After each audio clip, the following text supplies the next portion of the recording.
Fellas, you know Degree Cool Rush deodorant, right? Well, last year they changed the formula, and guys were mad about it. One dude even started a petition. So guess what? Degree heard us, admitted they messed up, and brought the original Cool Rush scent back exactly how it was. And it's in Walmart, Target, and other stores now for under $4. So grab some and remember why its cool, crisp, and fresh scent made it the #1 men's antiperspirant for the last decade. Degree Cool Rush is back, and it smells like victory for all of us. Don't you love it when things are both easier and more affordable? Like when the rain washes your car for you. Or like when you save up to 10% by bundling your renters and auto insurance with USAA. Bundle with USAA and start saving. Get a quote today. Hilton brings you new ways to stay. With experiences that let you capture the glory days. Introducing the Graduate Hotels. Each inspired by local college towns, these stays are always original and never boring. Get in touch with traditions all across the country and enjoy a stay that's a class above the rest. Book at Graduate Hotels with Hilton Honors Points at Hilton.com. It's a win-win. Hilton, for the stay. This episode is brought to you by Indeed.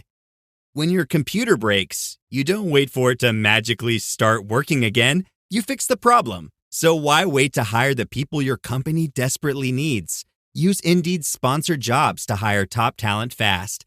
And even better, you only pay for results.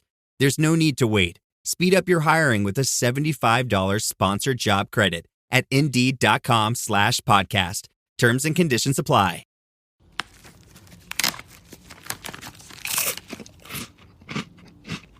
Uh-oh. The last cookie. You can get a new box of cookies in as fast as an hour with Walmart Express Delivery. Are you my guilty self-conscience? No, I'm the voice offering you promo code EXPRESS for free delivery on your first order. Hey, who ate my cookies?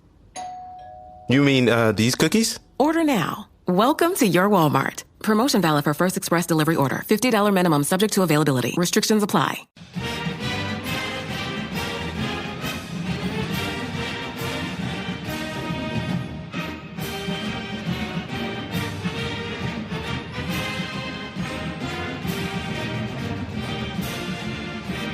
Hey there, Duke fans. Welcome to episode 725 of the Duke Basketball Roundup. I'm just going to get into it because we have a couple things we want to talk about, but we have a plethora of people on this show to talk about everything. I am Donald Wine. I'm your host for this episode. Joining me, as he has been for the last couple of weeks, Scott Rich. Scott, how you doing? I'm not a pinch hitter anymore because our faithful leader or co-leader is making his triumphant return today. Yes, live from a bathroom on a high-speed train somewhere in Japan, we have Jason Evans. What's up, man? Oh, my God. Yeah, I'm not literally in the bathroom. I'm in the bathroom area where I can speak a little bit louder than I can in the middle of the train. I don't know if you can hear me or not. I'm on a high-speed train from Hiroshima to Osaka at the moment. Yes. Well, while you're there, let's talk about someone who just committed to the Duke Blue Devils. His name is Cedric Coward. No, he is not a coward. He will be playing for Duke. His name is Cedric Coward. He is a We need to insert that into the stats game, by the way, over under coward puns by broadcasters this year. We're not doing that. We're not going to do that because that's going to be too many to count. Cedric Coward, 6'6", 206-pound guard. He has 1 year of eligibility left. He only played in 6 games last year for Washington State because he is had a shoulder injury, which he is still currently recovering from. But he is a dynamite athlete, and he is a guy that when you talk about some of the shooting that he can do at Eastern Washington, he also was at Willamette in Division III before that and could light up the score sheet. Jason, from Osaka, tell us about Cedric Coward and why you think he is a great fit for the Blue Devils. So first of all, Cedric Coward is huge. He's 6'6", maybe 6'7", 200-plus pounds, a 7-foot wingspan. Once again, Duke's going to be way bigger than every other team in the country at the 1, 2, and 3. Let me say this. I said as soon as Tyrese Proctor committed that Duke was looking for someone to be the second or third best player on the team, depending on how good Isaiah Evans turns out to be. And Cedric Coward can be the second best player on a national championship team. That's just the truth. And that's why I'm excited about this. He's got a really high release on his shot, which means that he's able to get it up over defenders with ease. It's very smooth and repeatable. So I love his ability to hit close to 40% of his threes for Duke. I mean, he is exactly what you would want. Long, skilled defender, a really good scorer who can space the floor, a smart passer. I mean, this is the ideal guy. And I want to be clear about one other thing. And I don't know if you guys can still hear me or if I've been completely cut off or what. Last year, Sion James came in, and yes, he turned into a starter, but he wasn't projected to be one of Duke's best players. There's a difference this year. Cedric Coward, in my opinion, and the opinion of everybody else, will be one of the top players in this Duke team. This is the best transfer Duke has gotten from the portal in recent years. So that's some high praise, Jason. And again, especially considering what a lot of people know about Cedric Coward is his 6 games at Washington State from last year. Of course, he still has the shoulder injury. He was just on Jeff Goodman's Field of 68 show, like not 3 minutes before we jumped on here. And he mentioned that he is still he's still recovering. He said he's about 75 to 80% of where he wants to be. So he's not doing full contact drills yet, but he's still adding some of those drills every single day. He's also still testing the NBA waters. And so this is a little bit different than Sion James, because if you remember, Sion James declared for the NBA draft and the portal, and then declared for Duke, committed to Duke, and then basically removed himself from the NBA draft almost immediately and said, hey, I'm coming back. I'm coming to school. I'm going to do it at Duke.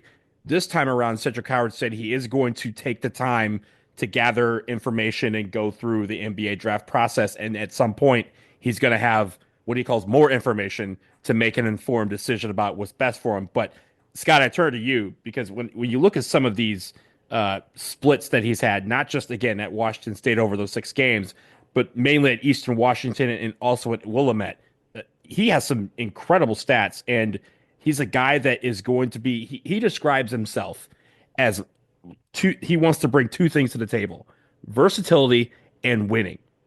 I think that's going to endear himself to a lot of Duke fans. Yeah, I think that Jason, in between going through tunnels, hit a really important point on the head, which is that this is a different caliber of transfer than we've been targeting the last couple of years. We all know that transfer portal rankings are not worth the bytes of data that they're stored on in the cloud. But that said, all the transfer portal rankings out there uniformly have Colin Coward as a top 25-ish transfer. Cedric Coward. Oh, the CC is gonna get me all year. I already know. Mm-hmm. Cedric Coward is a top 25-ish transfer portal ranked guy.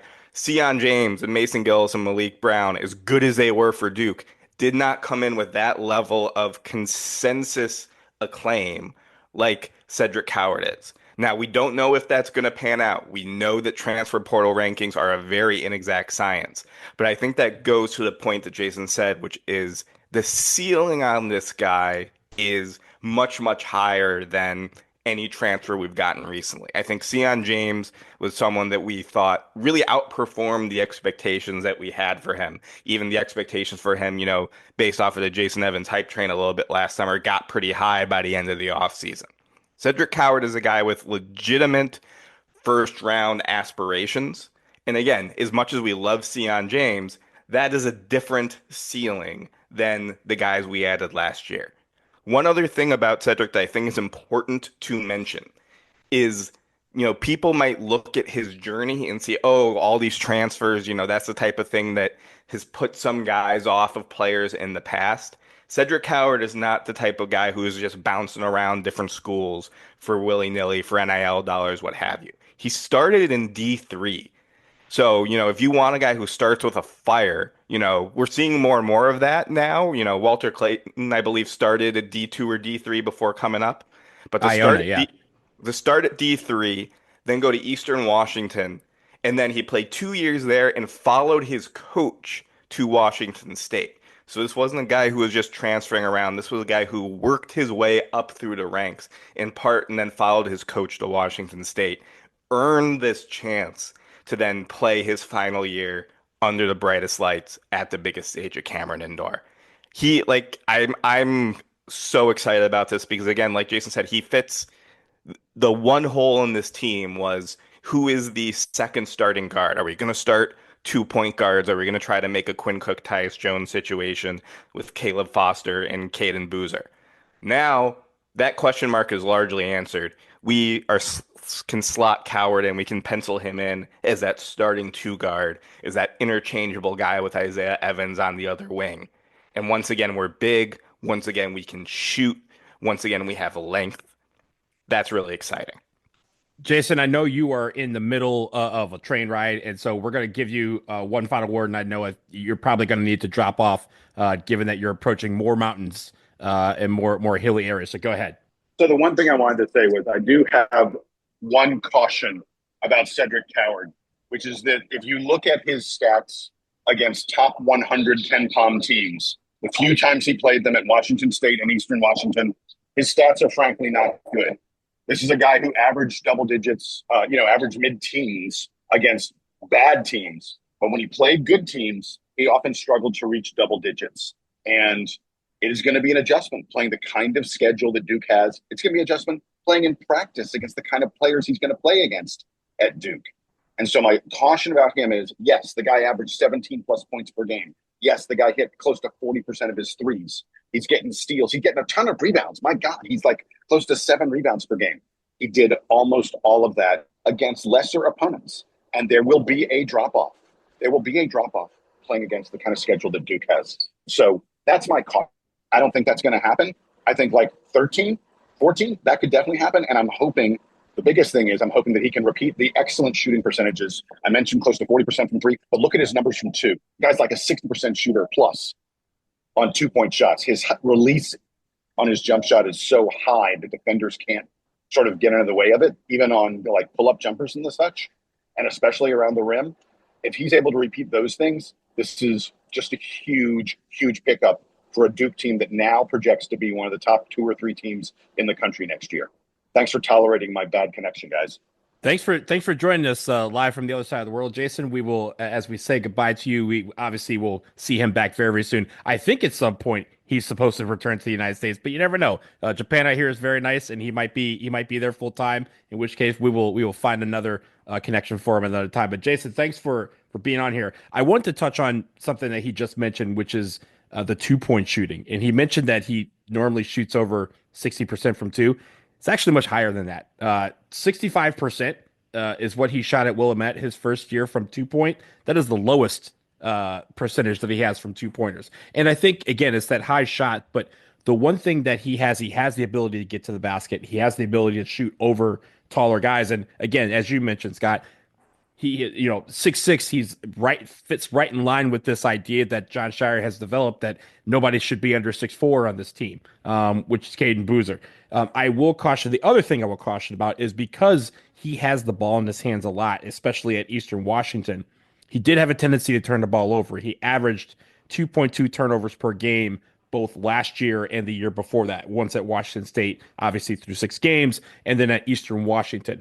But I think that is something that obviously can be reined in as long as he takes care of the basketball. And at this point, he's not going to be the main focal point of the offense. He's going to learn how to be a focal point of the offense alongside a Cameron Boozer or Isaiah Evans, those type of guys, where at any point, any one of them could get hot. And the idea is that everybody understands it's time to feed those people the rock. Yeah, I think one of the things that makes it difficult to project, not just transfers in general, but transfers specifically to Duke, is not only are you playing a higher caliber of opponent, but you're also playing with a higher caliber of teammate. And so a lot of times you don't necessarily know which of those, where that balance is going to land. He might benefit a lot from not being number 1 on the scouting chart, the scouting report for the opponent, being a secondary option to a Cameron Boozer, playing alongside other guys who can shoot like Caleb Foster and Isaiah Evans. That might open things up for him. But like Jason cautioned, he also might have some growing pains playing against higher caliber of opponents. One thing that I think is worth mentioning about Cedric Coward's game is that by all accounts, he profiles as not just a shooter, but actually a guy who can slash and create his own offense a little bit as well, which was arguably the biggest question mark on this Duke team as it was currently constructed, especially given some question marks like we talked about Caleb Foster's ability to create off the dribble, to create his own shot. Who knows what's going to happen come November? But Cedric Coward is definitely one of the prime candidates to be the guy who has to create his own offense to attack the basket off of his own dribble. And that's, again, why he has first round NBA draft ceiling, because he's not just a 6'7" shooter. He's not just a 3-and-D guy. He has flashed the potential to create his own offense, to create to attack the basket, to make contested twos. Those are the things that take you from being a role player to a star player. I'm not saying that's what he's going to be, but he has that potential. And that's something that I think Duke fans were really hoping for, that we would get in the portal this year. By all accounts, we've got it. The one last thing I want to say is I imagine Duke fans are going to be a little anxious about the still testing the draft waters element of this. You brought that up, and rightfully so. Pure instinct tells me that Duke wouldn't have signed off on this announcement, on this fanfare, if there wasn't a very, very, very, very strong likelihood that this guy was going to end up in Duke Blue. If this was more than I want to get feedback type of scenario, which, like you mentioned, Sion James did last year, something in my gut tells me that Duke would know the potential optics problem in that and told the guy, okay, don't announce until you're 100% sure.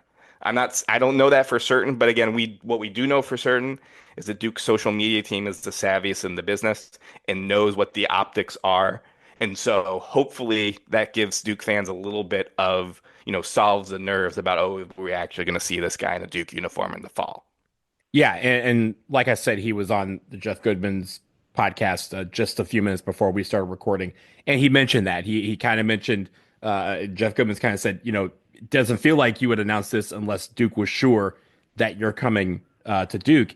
And he said, hey, he's going to go through the process and everything. But he also mentioned that, again, his shoulder is not preventing him from doing any playing right now. And that's going to be, again, not necessarily a hamper in his getting his information, but it will be something that NBA teams will look at and kind of say, hey, why don't you go back to school and, show us that shoulder's working right and that you have your full range of motion and all that he doesn't quite have yet, but is working towards every single day. So again, and it's not like we are unfamiliar to that, right? He will have a teammate, Malik Brown, who is going through some of those same things, right? Of trying to get that range of motion back and get everything where it's 100%, and no better place than Duke to have that happen for you. So I think all this Fingers is crossed.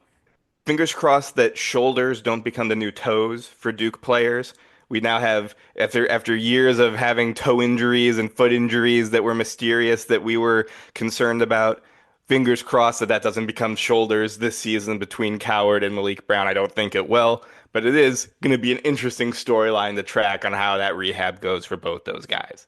If you know what a metatarsal is, you might be a Duke fan. I mean, that's the idea, right? We're all pre-med students when it comes to Duke basketball sometimes. So yes, but having Cedric Coward in our roster will be a hell of an addition to the lineup. It doesn't feel like they're done either. This puts them at 10 players on the roster. So who knows? One of whom is Cam Sheffield, who isn't necessarily expected to be a part of the rotation. So you have probably one, maybe two, if you're really stretching, more opportunities here for someone else to come in, and who knows who that could be. Let's take a quick break. On the other side, we're going to talk about one of our beloved players who will be entering the NBA draft, and scheduling update, something that dropped just a couple of hours ago about the ACC schedule, and we got to talk about it, but we'll do it after this.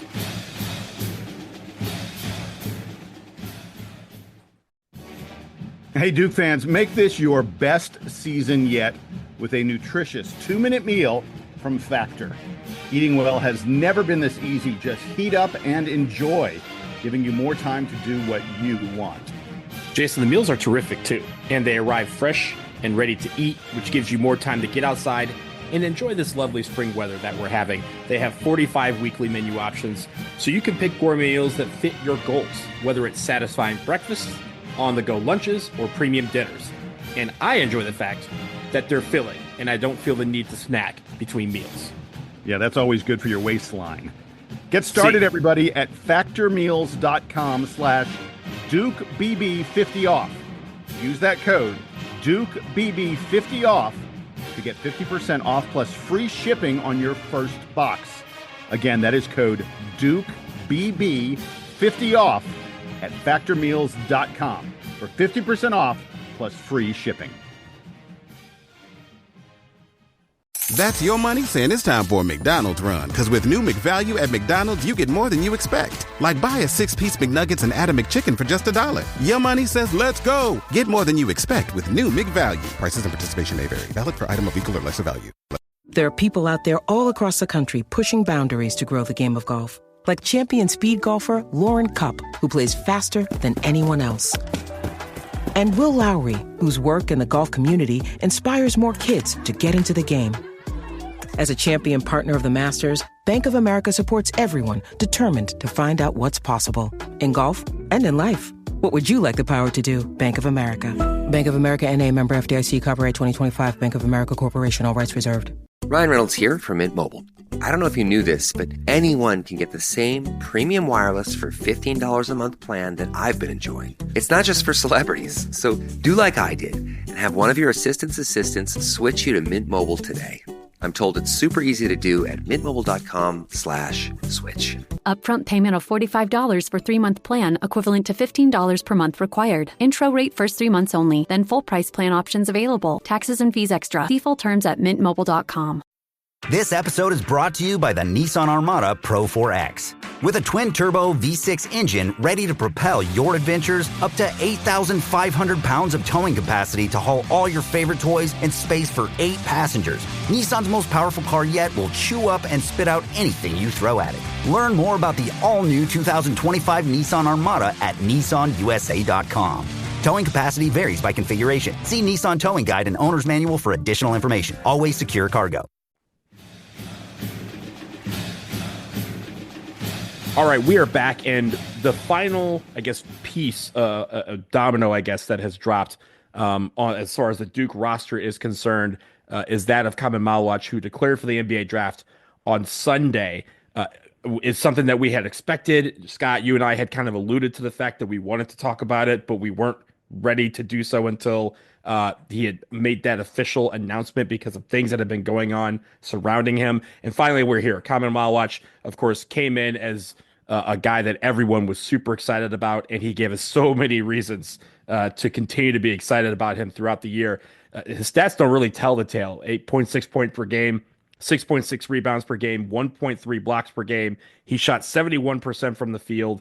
He shot 76% from the line. He even shot 25% from beyond the arc. And that 1.3 blocks per game doesn't tell you how exciting each of those 1.3 blocks per game were. And how far that the distance they probably traveled collectively would probably span this globe to South Sudan, where that man is from.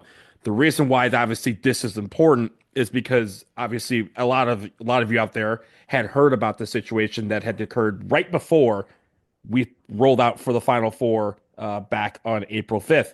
The fact that South Sudanese visas had been put in question. This is not a political show, but we'll say for at the very least, they were put in question by the government, which left a lot of questions about how Khaman Maluach was going to be able to continue his career at the next level.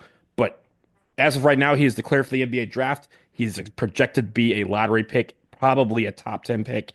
And man, is he going to be great at this next level, Scott. Khaman was, I think, one of the few players who was as fun to watch on the court as he was off the court. When he's on the court, it's really, really fun when you've got a 7'2" guy with go-go gadget arms throwing down dunks that you don't think anyone in the world could possibly grab, and he does. That's really fun when you have that guy in your team. And then when that guy is also, by all accounts, the funniest, most fun guy on the team, the guy that everyone says is their best bud, the guy who is, cracking up the locker room in the Neil Begovic behind the scenes videos, telling guys how he knows how to start a fire and getting mad when they, playfully question him, which is still one of my favorite things to come off the Duke social media of all time. That's a guy that is just a joy to have. The garden, we talked about it when Jay Lucas departed, but him doing all the celebrities when they were rolling through the garden.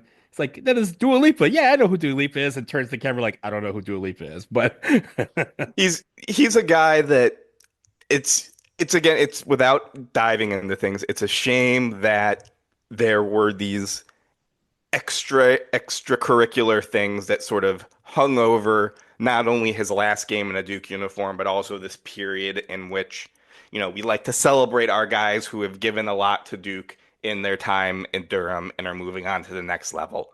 It was sort of a shame that some of that got dampened by these questions. I'm glad that it all got sorted out, for those who are still questioning and whatnot. Something tells me, just like I have faith in the Duke social media team to look, to do the right thing. I have faith in the Duke basketball program that they know that they're taking care of Khaman and doing things the right way with all of this stuff that's going on in the background. And again, it's one of these bittersweet moments where it was so darn fun to have a guy like him on your team and just to see him grow. We talked about, when we talked about Cooper, how much he grew, from being the best player in the country to being the best player in the country over the course of the year. It was different with Khaman when, he was a little bit of a deer in the headlights for, the first little bit of his time at Duke. We forget early on in the season, Malik Brown was playing, 25 minutes off the bench, even though Khaman was starting, because he was developing. But then by the end of the season, he stepped up to the plate when Malik got injured and he had to go from playing 20 minutes a game to 30. He stepped up to the plate in, our stretch run in the ACC tournament, in the NCAA tournament, when he had to be a dominant offensive force, he could be. When he had to take over a game defensively, he could. He started doing things in March that he wasn't doing in November. And, it feels like in the modern college game, everything's sort of compressed down.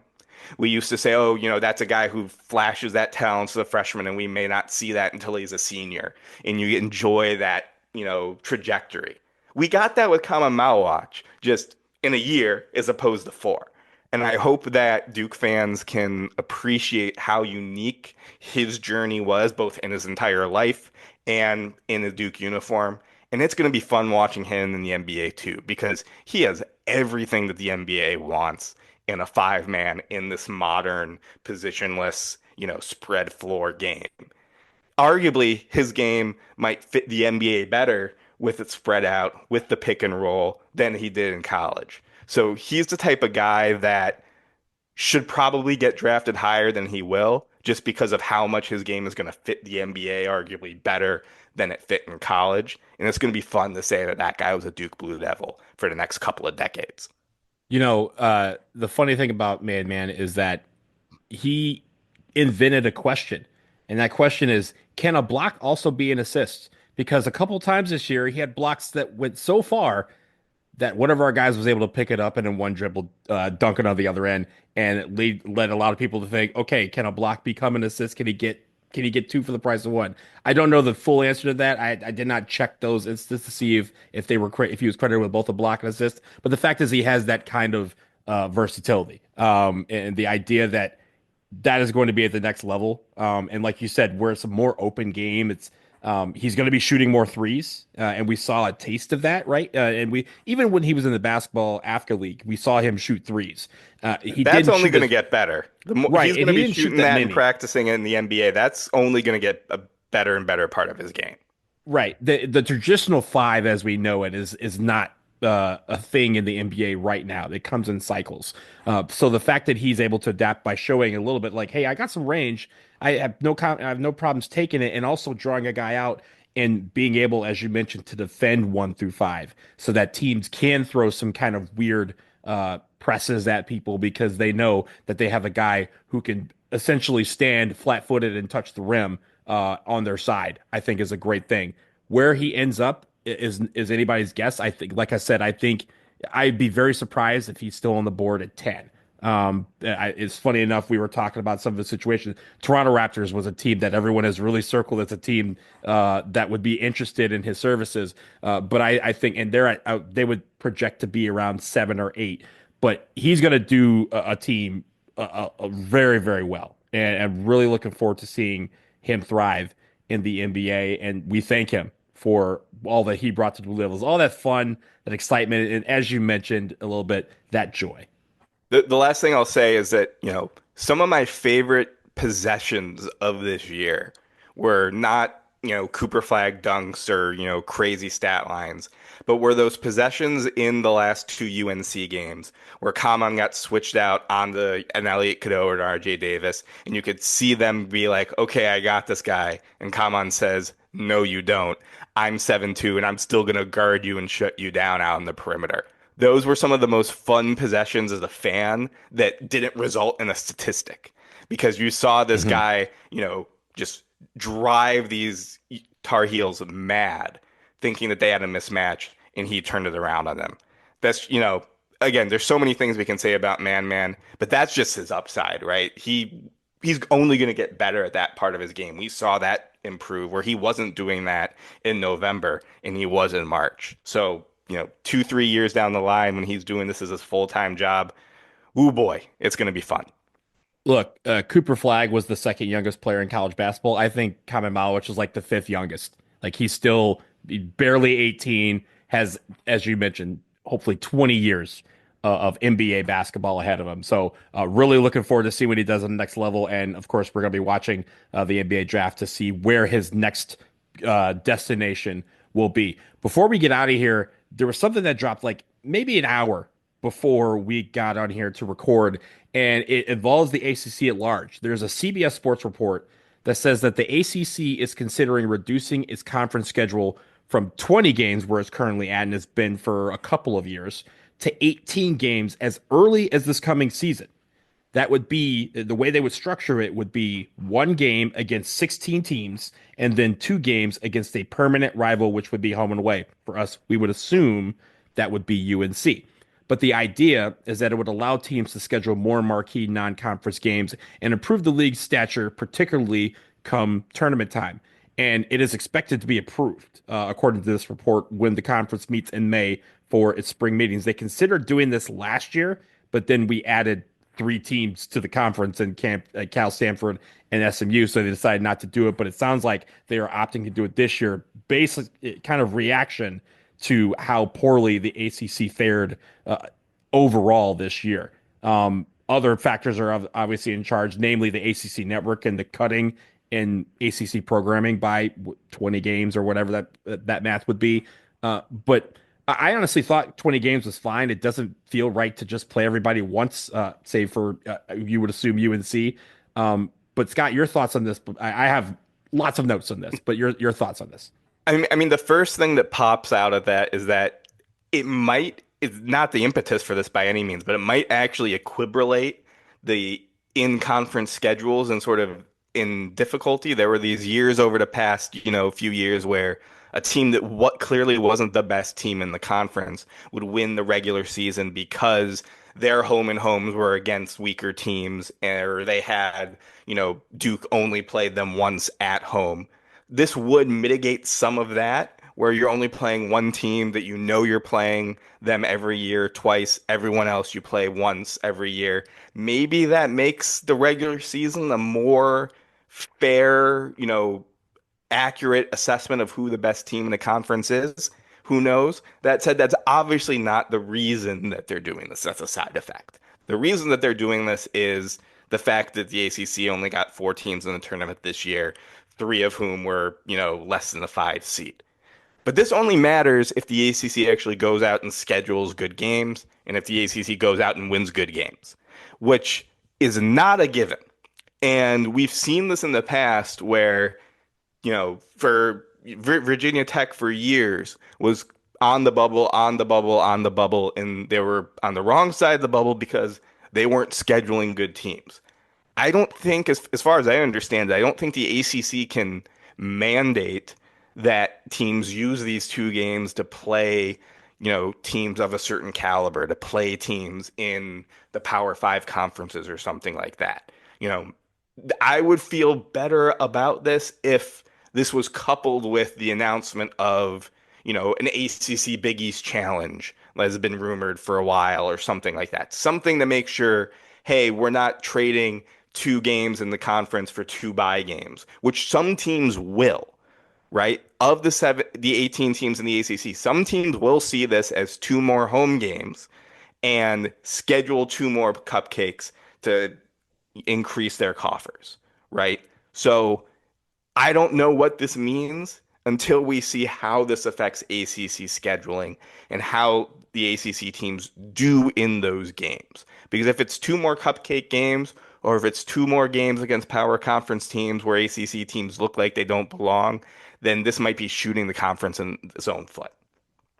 I'm glad you mentioned all of that because, as I mentioned, I have some notes on exactly that. So let's start with this. You mentioned the fact that the ACC has to play better. We'll get to the schedule better in a minute, but they have to play better. They had their chances this year, right? We had the ACC SEC challenge. We went 2-14 in those games, right? Only Clemson and Duke won their game against an SEC opponent. UNC, we talked about them barely sneaking into the tournament despite having a 1-12 record in quad one games. They had their opportunities. The entire conference had 69 games against Power 5 opponents and we're talking Big 10, SEC, Big 12, and Big East. ACC would be the fifth, right? So we're not counting the conference games. But non-conference games against Power 5 opponents, there were 69 games. The ACC won 17-52 in those games. Duke, Clemson, and Pitt are the only conference teams with winning records against Power 5 teams last year. Stanford, Georgia Tech, Florida State, Virginia Tech, Syracuse, NC State, BC, and Miami. 8 teams all went winless against Power 5 teams. So that part, again, you have your chances. You got to take advantage of them. You also got to schedule them, as you mentioned, right? These bye games aren't going to work. It only works if you try to schedule these marquee matchups. Stanford and BC, each of them only played one Power 5 team in non-conference. Clemson, SMU, and Cal played 3 or less. So maybe it is like the SEC where we have to kind of mandate a certain number of games against Power 5 opponents. Not necessarily these two, but you say, hey, you have 13 non-conference opportunities. At least 3 or 4 of them need to be against Power 5 teams. And the idea also is they have to want to schedule you too. Because the problem is now when you look at the KenPom ratings last year, if you take the other Power 5 conferences outside of the ACC, they combined to have 3 teams below 100. Washington, DePaul, and Seton Hall. ACC had 8 as a conference. So yeah, we want to schedule better teams and have those better opponents. And we're not asking you to schedule 1 through 10, right? It's not like the ACC has to go against the first, top teams in the country. But like an Oklahoma State, who's 97, or like a BYU, which is expected to be much better this year. You have those type of Oklahoma, those type of teams that you can schedule in theory, a Baylor, like teams that you can schedule that are in that mid range. They have to want to schedule you too, and I'm sure they're going to be looking at the Boston College and go, why would we want to play you, right? I think the other thing that's going to be interesting to note is that there is not as many opportunities for guaranteed games against Power 5 opponents because a lot of these teams aren't doing those early season tournaments like was tradition in the past, right? We haven't done one in several years, but we've been able to be creative at scheduling a Kansas and a Vegas, or this year, Arkansas and Chicago on Thanksgiving night. We're able to do that. Obviously, being Duke helps in that regard, but teams are going to have to get better and they're going to have to get more creative at scheduling because they don't have that crutch of going to Atlantis and all of a sudden having 2 to 3 Power 5 teams waiting for you to play in 3 days. This just feels like the conference skipped a step. The first step is get the teams better. The first step is diagnose why ACC basketball has faltered in these games. Address that, figure out as a conference what initiatives are needed to boost NIL. Figure out as a conference, why the coaches that ACC teams are hiring are failing when the coaches that SEC teams are hiring are succeeding. Figure that out and then make this move.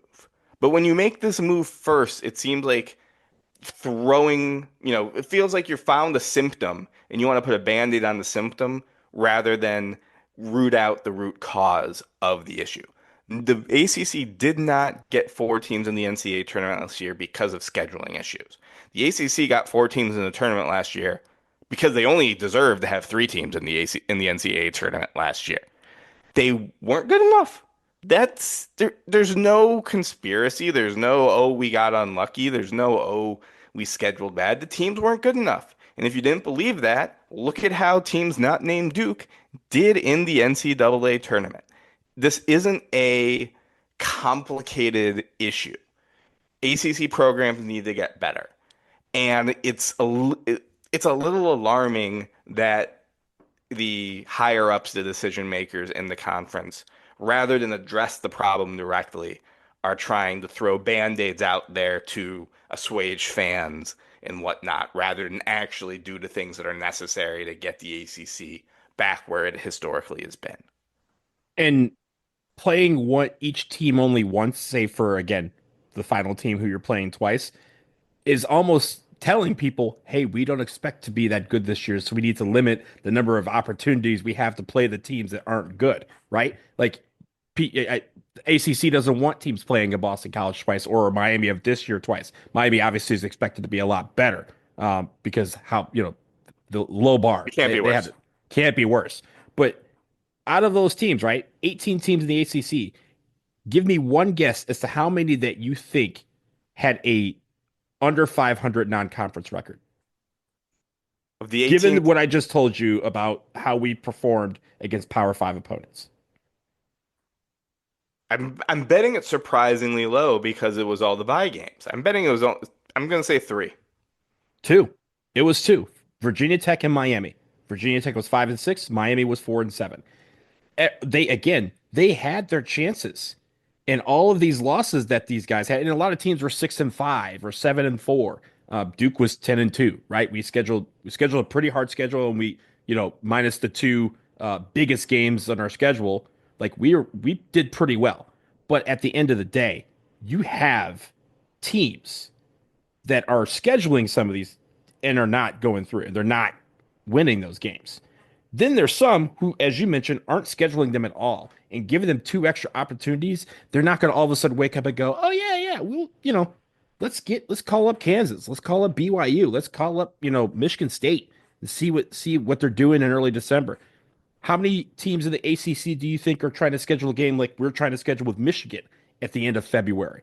And with 18 games, you know what that means? That means you're going to have extra bye weeks, extra bye Saturdays for a lot of these teams. So that opens up more opportunities. It's not necessarily to front load the non-conference schedule, but also you have to consider that our story was written in December with that ACC SEC challenge. Once they saw how bad the ACC was against the SEC, who they thought was the best conference in the country, they said, why should we even consider the ACC from here on out? There weren't any opportunities after that, because despite the fact that we played a couple of teams, UNC played a couple of teams, maybe even Clemson, right? Played a couple of teams. They weren't, like, even if we beat them, they're kind of saying the ACC is trash. And that was written when we showed up for the marquee matchup for our conference and completely laid an egg. And so these teams have to understand you do have to schedule some better opponents. Okay, have an incarnate word. That's fine. But, like, you don't need to have 12 of them. You need to have a couple of teams where when you win that game, people go, oh, that's a decent win. That's a solid win. Or that's a conference that we think is really good. If this team, who we expected to be very poor, is beating this team, then hey, maybe the ACC has improved a little bit. But they have to win these games. But, and again, all that is true, but in many cases that is skipping a step, because ACC teams were not winning their bye games at a high enough rate. And again, I don't have the statistic in front of me because I was out and then we're doing a late night podcast, but it would not surprise me if ACC teams lost more quote unquote bye games than any other major conference. It seemed like every other day during the non-conference, we saw that BC lost to, Southwestern North Dakota State or what have you, right? That is what kills our Ken Palm ratings, even before we go getting humiliated by the SEC, right? So again, before we change the schedule, we have to change the quality of the teams. We need to know that ACC teams are going to win 99% of their bye games before we worry about scheduling that next tier of opponent and taking that next step. Again, everything about this just feels like trying to win the headline rather than trying to win and solve the actual issue at hand. I think also what it is doing, it is putting more onus and more pressure on two teams, Duke and UNC, because we're already doing the scheduling, right? We're already scheduling these teams. And so giving us a couple more chances to schedule a couple more marquee matchups, they don't necessarily care that Clemson is playing Kentucky. They care that Duke will be playing Michigan. They care that Duke is playing Michigan State, right? They care about those. They care that UNC is traveling to face UConn or Kansas, because that is what's going to elevate the league. 5Q1 games is not going to be enough in the non-conference for Duke anymore if we're only playing 18 conference games. Right. But at the same time, right, you also had, like, if Duke beats Kansas in the, Champions Classic, that's going to be worth more to the conference than Clemson beating two Power 5 teams, no matter who they are, right? Because Clemson doesn't have the name that Duke does. And at when it comes to tournament time, you want the committee to be like, do more than say, hey, Duke, they ran through their schedule. Great. UNC played a lot of tough teams, right? And they won a couple and they lost a couple. They came they looked so good in all those losses. They played so many great teams and they almost won them. Right? That you don't want that to be the story of the conference. You want them to say, wow, that Pitt team really came on late, but they also had a great start because they beat, this team and that team and that team. Oh, Boston College, they're on the bubble, but we have to consider their early season win over a Power 5 opponent. Like, you want those conversations to ruin the day rather than, hey, it's Duke, maybe, somebody else like a Louisville, and then the rest of the ACC. You never want that conversation, because that is what is being had right now about the ACC. That's why they kind of are reacting to that with this news. And as I think you and I agree, I think the 20-game schedule would have been fine if they are winning their games. It doesn't matter if they reduce to 18 or 16 or whatever, if they're not scheduling the right teams and they're not winning those games and winning them to a point where the committee and everyone in college basketball and around it shifts the conversation and the narrative of what the conference is. That is not going to be done overnight. That comes through winning. That's it. There's nothing else that can change that narrative more than a bunch of teams going out against decent opponents and beating them. It's just like we had in the ACC. It's why we got two teams into the college football playoff, because those teams went out and beat others and made them have that conversation in the room. Instead of saying, oh, the ACC is a down year for the ACC. We're only going to take one of those teams, and it's going to be the conference champion. That, the conference doing well against Power 5 opponents is why we had SMU and Clemson in that football playoff above an Alabama or an Ole Miss. So that's the conversation. And I think hopefully the ACC has that. But I also hope they have these opportunities for some of these teams further down the order, right? Like, Boston College is going to need help. Virginia Tech is going to need help. Even Virginia is a decent name, but with a new era and a new regime in place, new players, they're going to need some help to try and get back to where people think they should be. So, last word for you on the ACC. I think it's a fascinating topic, but I think, as you mentioned, they're kind of going about it in a weird way. I think that every time a news story drops about the NCAA or about a conference, you never don't go, huh? And that's a sort of a sad state of affairs to be in. And that when this popped up on my phone, as I'm sure it did on yours, my reaction was, that's what we're focusing on right now? Word? Amongst all these things, those two games were what was the problem in the ACC. And again, that's not a good place to be in. The reaction to every notification that comes up on your phone is never a good place to be. And it's where the NCAA is. It's also where the ACC is as it comes to basketball.